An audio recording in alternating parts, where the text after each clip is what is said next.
भगवान के नाम पर, धर्म के नाम पर लोगों की ठगी हो रही है, उसके डिटेल्स आगे के सवालों में मैं जवाब में दूंगा। और महाराज पहले ही नागपुर छोड़कर भाग गए। नागपुर में दो बड़े इवेंट अभी अभी हुए हैं।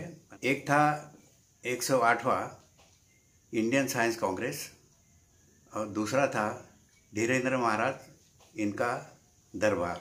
इस विषय पर कि ये साइंटिफिक और अनसाइंटिफिक, इसमें क्या फर्क है। धीरेन्द्र कृष्ण महाराज जी राम कथा का आयोजन कर रहे हैं, तो पहली मेरी प्रतिक्रिया थी तो ये तो अच्छी बात है, राम कथा अगर वो कहते हैं तो उसको कोई विरोध करने का तो कोई कारण है ही नहीं। क्योंकि जब मैं मेरे जीवन में बाल संस्कार केंद्र चलाता था तो मैं 15-15 दिन राम कथा बच्चों को सुनाता था। वो कितनी रोचक हो सकती है, कितनी प्रेरणादायी हो सकती है, इसकी मुझे पूरे अच्छे ढंग से कल्पना है। लेकिन जब मेरे पास अलग अलग ढंग की कंप्लेंट्स आने लग गई, बोले राम कथा के बारे में तो कोई प्रॉब्लम नहीं है, लेकिन यहां नागपुर में ही 7 और 8 जनवरी को दिव्य दरबार है। ये जो दिव्य दरबार है, ये दिव्य दरबार की एक खासियत है कि वो अलग अलग चमत्कारों का प्रदर्शन करते हैं और इस ढंग के कई वीडियोस उनके उपलब्ध हैं। जब मैंने वो वीडियोस की तरफ ध्यान दिया तो मेरे ध्यान में आया कि यहां हमको ध्यान देना चाहिए, अखिल भारतीय अंधश्रद्धा निर्मूलन समिति ने भी ध्यान देना चाहिए, और महाराष्ट्र शासन की जादूटोना विरोधी कायदा प्रचार प्रसार अंमलबजावनी समिति जो है, जिसका मैं सहाध्यक्ष हूं, कैबिनेट मंत्री इसके सामाजिक न्याय विभाग के अध्यक्ष होते हैं और राज्य मंत्री इसके उपाध्यक्ष होते हैं, तो उस कमेटी का भी ये काम है। इसलिए मेरी पूरी टीम ने करीबन 40 से 50 वीडियोस का अध्ययन किया। उसमें कई इस प्रकार के चमत्कारों के दावे हमने पाए जो जादूटोना विरोधी कानून के तहत ऑब्जेक्शनेबल है, गुनाह साबित करते हैं।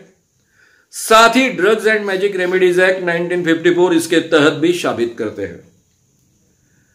तो जैसा बबन जी ने पहला ही सवाल पूछा कि एक साइंस की बात और दूसरे तरफ भी ये क्या बात चल रही है, यानी ये केवल आध्यात्म नहीं है। आध्यात्म के नाम पर, राम कथा के नाम पर दिव्य दरबार आयोजित कर लोगों की ठगी की जा रही है। इसलिए हमको कड़े कदम उठाने पड़े, पुलिस कंप्लेंट दायर करनी पड़ी, अखिल भारतीय अंधश्रद्धा निर्मूलन समिति की ओर से उन्हें आह्वान भी देना पड़ा। अभी ये चमत्कार के दावे उनके क्या है? 3 प्रकार के ऑब्जेक्शनेबल दावे वे करते हैं। पहला दावा वो करते हैं कि उनके सामने जो भक्त आते हैं उनका नाम, उनके पिताजी का नाम, उनकी उम्र और उनके फोन नंबर्स वे अपने आप पहचानते हैं। इस ढंग के प्रयोग ऑलरेडी उन्होंने किए हैं जो उन्हीं की ओर से प्रदर्शित हुए यूट्यूब पर उनके दिव्य दरबार के उपलब्ध है।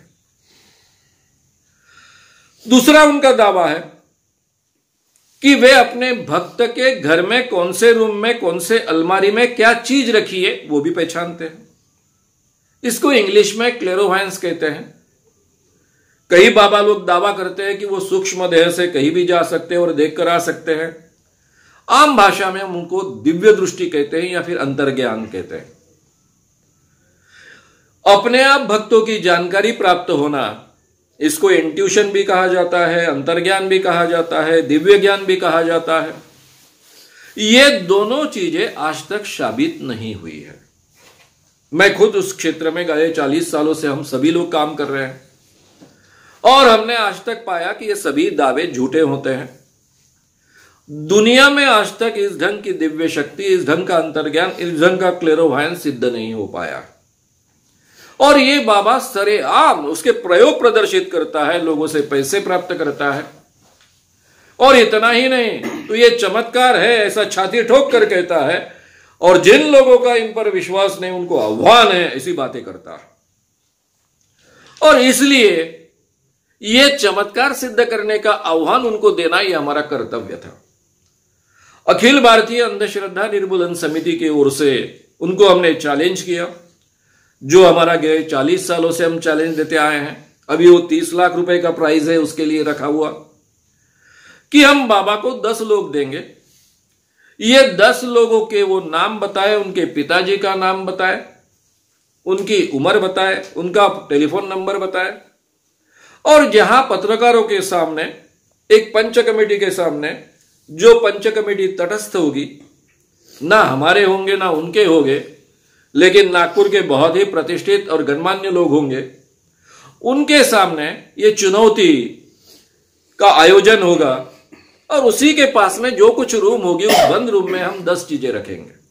उसका बाकायदा वीडियो रिकॉर्डिंग भी किया जाएगा और महाराज ने अपने दिव्य शक्ति के माध्यम से या सूक्ष्म देह के माध्यम से उन चीजों को पहचानना है। ये दोनों चीजें अगर 90% भी करेक्ट रहती है, हालांकि इंसान से गलती हो सकती है, लेकिन दिव्य शक्ति से तो गलती होने की कोई गुंजाइश नहीं, वे तो 100% करेक्ट रहने चाहिए, उन्हीं के दावे हैं। लेकिन फिर भी हम 10% छूट देने के लिए तैयार है। 2 बार ये चुनौती कंडक्ट की जाएगी और दोनों बार अगर वो 90% करेक्टली कहते हैं तो उनको सीधे सीधे अखिल भारतीय अंधश्रद्धा निर्मूलन समिति का 30 लाख रुपए का प्राइज दिया जाएगा। उसके लिए एक शर्त है, 3 लाख रुपए डिपॉजिट उनको रखने पड़ेंगे पंच कमेटी के पास। दोनों बार अगर ये चुनौती वो हारते हैं तो उनके 3 लाख रुपए जो डिपॉजिट उन्होंने रखे हैं वो जब्त हो जाएंगे, अखिल भारतीय अंधश्रद्धा निर्मूलन समिति के बैंक अकाउंट में जमा हो गए। अगर वो दोनों बार 90% भी करेक्ट कहते हैं तो उन्होंने अपनी दिव्य शक्ति सिद्ध की है, ऐसा माना जाएगा, और अखिल भारतीय अंधश्रद्धा निर्मूलन समिति के 30 लाख रुपए और उनके 3 लाख रुपए डिपॉजिट उनको वापस किए जाएंगे, 33 लाख उनको वापस मिलेंगे और इस ढंग से उनको आह्वान जीतने के लिए आगे आना है। हमें पता था कि महाराज करोड़ों में कमाई करते हैं, इसलिए वो कहेंगे कि मुझे पैसों में रुचि नहीं है। इसलिए हमने उसी के साथ में, उसी आह्वान में ये बात जोड़ी थी कि अगर महाराज चाहते हैं कि उनको पैसे नहीं चाहिए, फिर भी वो आह्वान स्वीकारे दिव्य शक्ति सिद्ध होने के लिए, करने के लिए, क्योंकि आज तक दुनिया में ये बात सिद्ध नहीं हो चुकी है। अगर वे सिद्ध करते हैं तो केवल भारत के लिए नहीं, पूरे विश्व के लिए यह बहुत बड़ी बात होगी।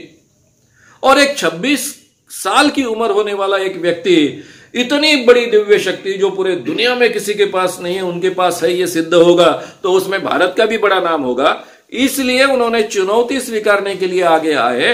वे कोई डिपॉजिट न रखते हुए भी इन चुनौती का आयोजन हम करेंगे। अगर वो 2 बार जीतते हैं तो हम मानेंगे कि उनके पास में दिव्य शक्ति है, उनके चरणों पर हम माथा टेकेंगे, माफी मांगेंगे और गए 40 सालों से हजारों बाबाओं का, मांत्रिकों का, शरीर में देवी आने वाले लोगों का, इतना ही नहीं तो ज्योतिषियों का जो हमने जाहिर भांडाफोड़ किया है, वो सब ये जो अंधश्रद्धा निर्मूलन समिति के लोग उनके चरणों पर माथा टेकेंगे और अंधश्रद्धा निर्मूलन समिति हम हमेशा के लिए बंद कर देंगे। ये चुनौती हमने दी, पुलिस में कंप्लेंट दायर की, उसके डिटेल्स आगे के सवालों में मैं जवाब में दूंगा।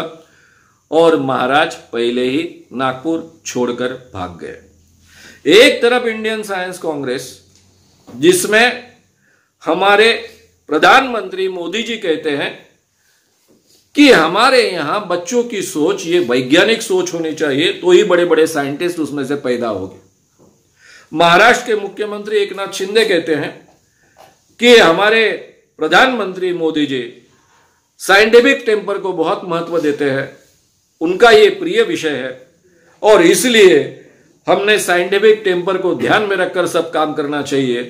एक तरफ ये बात हो रही है और दूसरे तरफ भगवान के नाम पर, धर्म के नाम पर लोगों की ठगी हो रही है। ऐसे 2 कार्यक्रम नागपुर में हो रहे थे और फिर महाराज 11 तारीख को, 13 तारीख तक उनका अनाउंस कार्यक्रम था, डिक्लेयर कार्यक्रम था, वो पत्रिका थी, वो पत्रिका भी आप देख पाएंगे, लेकिन वो 2 दिन पहले ही नागपुर छोड़कर भाग गए।